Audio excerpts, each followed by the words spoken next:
So, good afternoon once again. Today we'll start with chapter 2, that is coordinate systems and motion of a particle. Alright, whenever the word coordinate basically comes into our mind, that means we generally think about it must be X, Y, Z. Alright, that means we generally deal with the two-dimensional system, three-dimensional system, or sometime one-dimensional system. Am I eligible to, am I audible to you all? Yes, ma'am. Okay, and Yes, ma'am. and you can see the screen as well. Yes, ma'am. Okay, see here, coordinate system. I told you that means we are talking about the position X, Y, and Z of a particular person, a particular particle. If we are dealing with three-dimensional system, all right, if we are dealing with two-dimensional system, that means we represent the coordinate by X and Y, all right. So I'll tell you later what do you mean by the Cartesian plane as well, although you are very well familiar, no need to explain, it is just a repetition of all the things actually, all right. So coordinate system means, that means it is basically a frame of reference. What is frame of reference?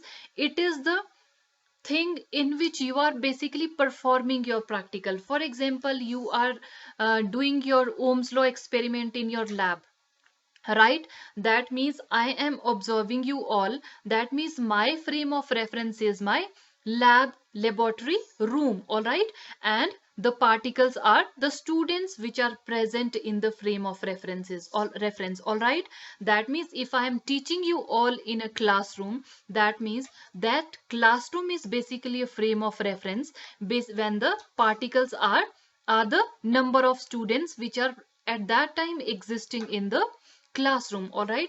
That means what we call as coordinate system, it is a frame of reference with respect to which the position of a particle is basically located and its motion is described. Not only the motion, whenever you describe any particle, all right, it is not always about motion. It can be about the velocity of that particle, it can be about the acceleration, it can be about the area, it can be about the volume of a particular particle, all right, about which the I am talking about and whose position I have located, all right, is known as coordinate system. So you know that motion basically deals with three type of dimensions. One is called as one dimensional, two dimensional, and third is three dimensional. You are very well familiar with. When I talk about one dimensional, that means I am talking about moving only in a single dimension, either in x direction, either in y, or either in Z direction. For example, you are walking on a level road, all right. Second is two-dimensional road. That means when I talk about your existence in a plane. Plane means when I talking about two coordinates axis of the system. Two coordinate, either it is xy, yz, or zx, all right. All right, that means, for example, a student present in a classroom, all right, that is the example of a two-dimensional because you are existing in a plane, all right. Now third thing, you have three-dimensional. Three-dimensional means you are existing in a space. When I talk about stars or any galaxy or aeroplane in the plane, in the space, that means it is a three-dimensional space. In that case, my particle will be located by x, y, and z, all right. Generally we have three types of coordinate system. One is called as Cartesian or rectangular coordinate system, all right. Cartesian or rectangular means in which we deal with the x, y, and z are used to explain or locate the position of a particle. They are called as Cartesian coordinate system. Second thing is spherical coordinate system, in which we consider the coordinates as r, theta, and phi. And third one is cylindrical coordinate system, but in our syllabus we have only the two systems, all right. First is the Cartesian system, another one is the spherical coordinate system in our syllabus. Therefore we'll move with first with Cartesian coordinate, and then we'll come over to spherical coordinate system. We'll not touch cylindrical coordinate, although for your sake of your knowledge you can just go through the cylindrical coordinate, although it is not the part of your syllabus, but still if you want you can go through that as well. But I think so it will be in your next sequences means in maybe in second year or final year, it will be included in the syllabus, right? After that, see here, this is a Cartesian plane. I need not to explain it so deeply because you know that, all right? See here, this is a plane, all right, in which the two types of a coordinate system exist. This is your x-axis, this is your y-axis, this is your positive axis, x-axis, and this is your positive y-axis, all right? There are four quadrants in a Cartesian plane. This is your first quadrant, this is your second quadrant, this is your third, and this is your fourth. That means four parts or four regions of a plane exist, all right? Your particle can be here, your particle can be in the second quadrant, your particle can be in a third, your particle can be in a fourth, all right? When I talk about my particle existing in a quadrant 1 or first, that means it is represented by point B. That means this point B will have x-axis positive, that means value of x positive, value of y positive. When my particle is represented by A, that means my particle is represented by, it is represented by negative x and positive y, all right? When it is in the third, that means it is represented by negative x and negative y. When it is in the fourth, that means it is represented by positive x and the negative x, negative y, all right? So this is how the plane, for example, there is a point on E which is existing on the y-axis. Sometime there is a point F which is existing on the x-axis. So this is about the Cartesian plane, all right? That means we have this kind of representation for the plane. That means your particle basically is located by the two coordinate system. All right, next let us come to the three-dimensional Cartesian coordinates or Cartesian rectangular coordinates in three-dimensional space. All right, when we talk about that, let us consider a particle which is located at point P. All right, is designated by x, y, and z. You have three axes. This is your x-axis, this is your y, and this is your z-axis. All right, you can see here these axes are also represented by I unit vector, j unit vector, k unit vector. I know you are familiar with unit vectors. All right, unit vectors are represented by I cap, j cap, and k cap. Why they are called as unit? Because they have the magnitude is equal to 1 always, right? So if you can see that these are your three axis of representation or acting along x, y, and z. All right, P is the point where your particle is located. All right, see here, I, j, k are the unit vectors along positive directions of x, y, z. All right, see here, then OB is equal to xi. You know that. Where is OB? This is your OB represented by xi because it is acting along the x direction. Similarly, you have BA. Here is BA, which is acting in the xy plane but acting along the y direction, represented by yj. Similarly, you have AP. This is your AP. These all three are basically vectors, all right?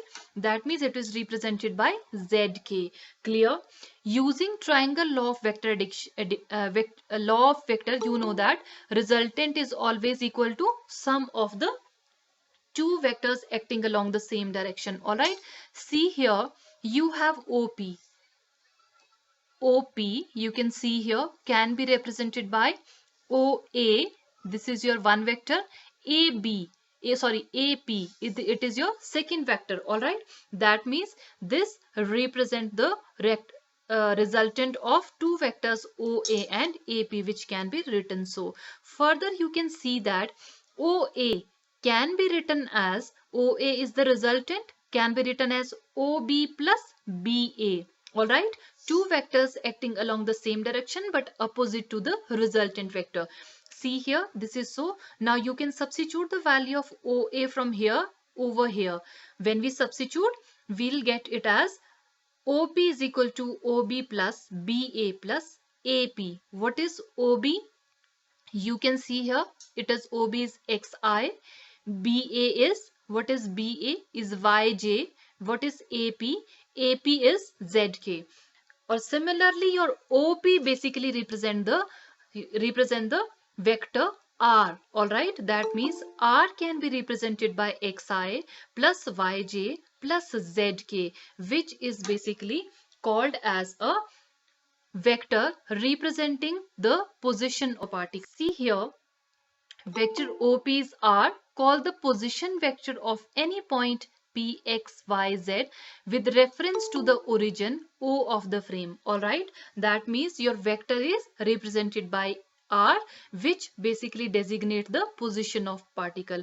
Similarly, we can calculate the magnitude. You know that magnitude is calculated by this way. It is represented by mod of R is equal to mod of OP is equal to, definitely it is square of x square plus y square plus z square. It has to be x square into I square plus y square into j square plus z square into k square. But we know that I square, y square and j square is equal to 1. Or you can write it as, whereas r unit vector is the unit vector along the direction of r. Similarly, you know that the case of ijk, what are these ijk? All right, so we have calculated the position vectors of a particle p.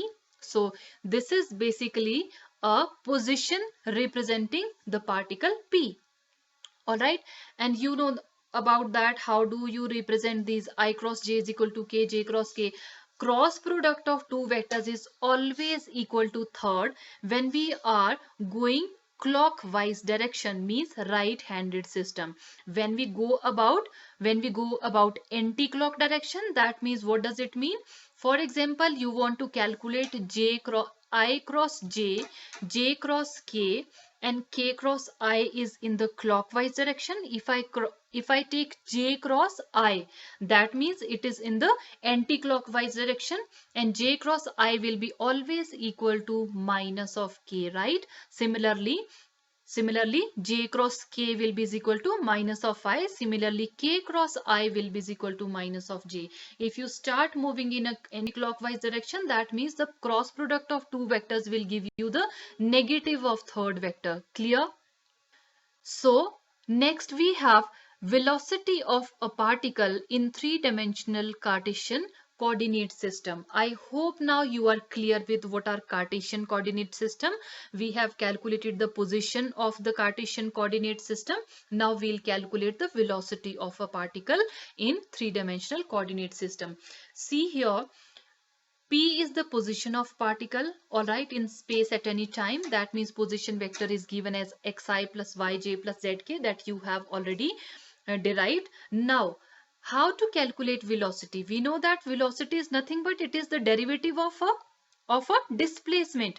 Here in our case, what is displacement? That means particle P has moved from origin to the point P. That means R is basically a displacement.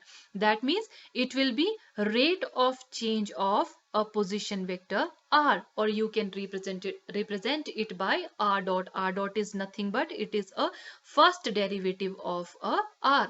Similarly, you can represent velocity by r dot, which is equal to derivative of xi plus yj plus zk. When you differentiate them individually, you will get this type of equation, and finally it will be r dash is equal to x dot dash plus y dot j plus z dot k. What are these x, z, x dot, y dot and z dot representing? These are the first derivative of x, y and z. That means this xz is the velocity along x direction, y dot is the velocity along y direction, and z dot is the velocity along z direction. Alright, zx is basically, that means if you want to calculate the magnitude of velocity, we always take the mod and square root of this thing. Alright, that means it will be under root of x dot square plus y dot square plus z dot square, which is the basically a magnitude of the velocity of a particle in three-dimensional Cartesian coordinate system. So next we have acceleration of a particle in three-dimensional Cartesian coordinate. You know that how to calculate acceleration. Acceleration is always rate of change of velocity. We know that we have the velocity in the form of r dot. When I differentiate it again, I'll get it as r double dot.